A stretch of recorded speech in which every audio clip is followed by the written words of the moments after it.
Hello friends, मैं अशोक कुमार सुखवाल एक नई वीडियो के साथ आज आपके सामने फिर हाजिर हूँ।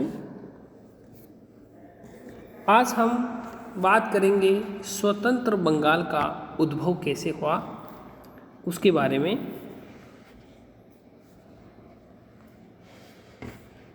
दोस्तों, हम आज आपके सामने बात करेंगे कि औरंगजेब के शासनकाल में बंगाल, बिहार और उड़ीसा मुगल साम्राज्य के 3 पृथक पृथक सूबे थे। 1705 में औरंगजेब ने मुर्शिद कुली खां को बंगाल का सूबेदार नियुक्त किया। बाद में उड़ीसा का सूबा भी उसके नियंत्रण में दे दिया गया, रख दिया गया। सन 1727 में मुर्शिद की मृत्यु हो गई।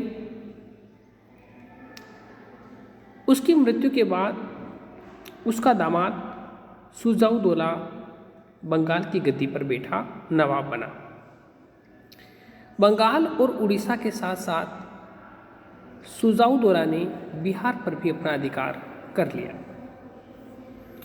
सुजाउदौला योग्य व्यक्ति था और सन 1739 में सुजाउदौला की मृत्यु हो गई।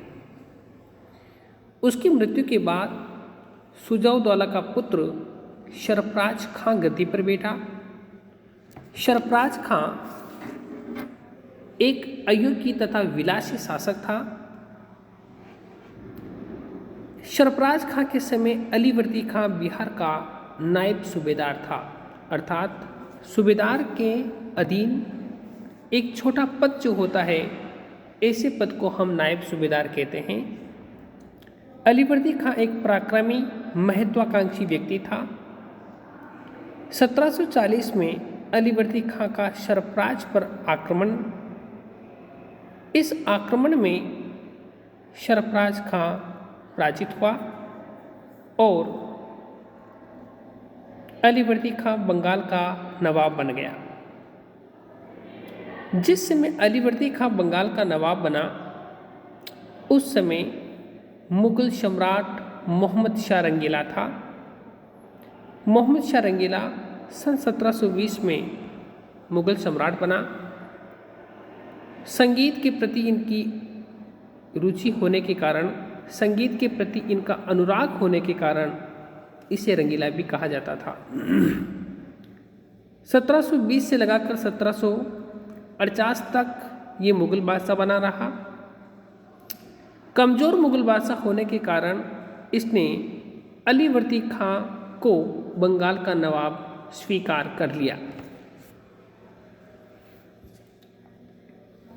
अलीवर्दी खां के समय ईस्ट इंडिया कंपनी तथा अलीवर्दी खां के बीच विवाद बढ़ता गया। ईस्ट इंडिया कंपनी ने बंगाल में प्रथम फैक्ट्री सन 1651 में स्थापित की। उस समय मुगल बादशाह शाहजहां था, जिसका समय 1627 से 1658 माना जाता है। सन 1717 में मुगल सम्राट फर्रुखशियर ने एक फरमान जारी करके ईस्ट इंडिया कंपनी को निःशुल्क व्यापार करने की अनुमति दे दी। अलीवर्दी खां के समय ईस्ट इंडिया कंपनी और नवाब के बीच निःशुल्क व्यापार के फरमान को लेकर विवाद बढ़ता गया। अलीवर्दी खां के समय मराठों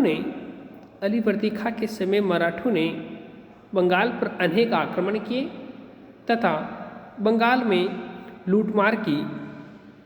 इसीलिए विवश होकर अलीवर्दी खां ने सन 1751 में मराठों के साथ संधि कर ली। बंगाल के नवाब और अंग्रेजों के मध्य विवाद के 2 मुख्य कारण थे। प्रथम कारण था व्यापार का मुद्दा। सन 1717 के फरमान के अनुसार फर्रुखशियर ने अंग्रेजों को बिना किसी शुल्क के, बिना किसी चुंगी के बंगाल से व्यापार करने की अनुमति दे दी।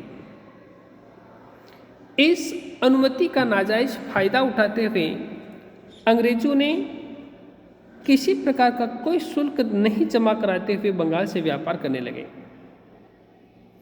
बंगाल के नवाब को यही चीज़ अखरती थी और बंगाल के नवाब ने अंग्रेजों से शुल्क वसूल करने का प्रयास किया। अंग्रेज 1717 के फरमान की दोहाई देकर बंगाल के नवाब को शुल्क अदा नहीं करना चाहते थे, प्रथम कारण। जबकि दूसरा कारण था अंग्रेजों के राजनीतिक इरादे।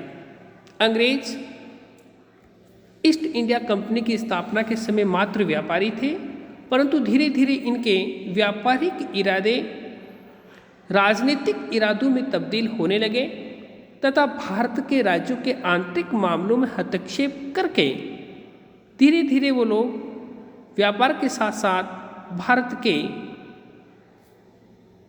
विस्तृत क्षेत्रफल पर भी अपना अधिकार स्थापित करने की कोशिश करने लगे। इसीलिए ये दोनों कारण थे बंगाल के नवाब अलीवर्दी खां और ईस्ट इंडिया कंपनी के बीच विवाद के। 10 अप्रैल 1756 में 82 वर्ष की उम्र में अलीवर्दी खां की मृत्यु हो गई। अलीवर्दी खां की मृत्यु के बाद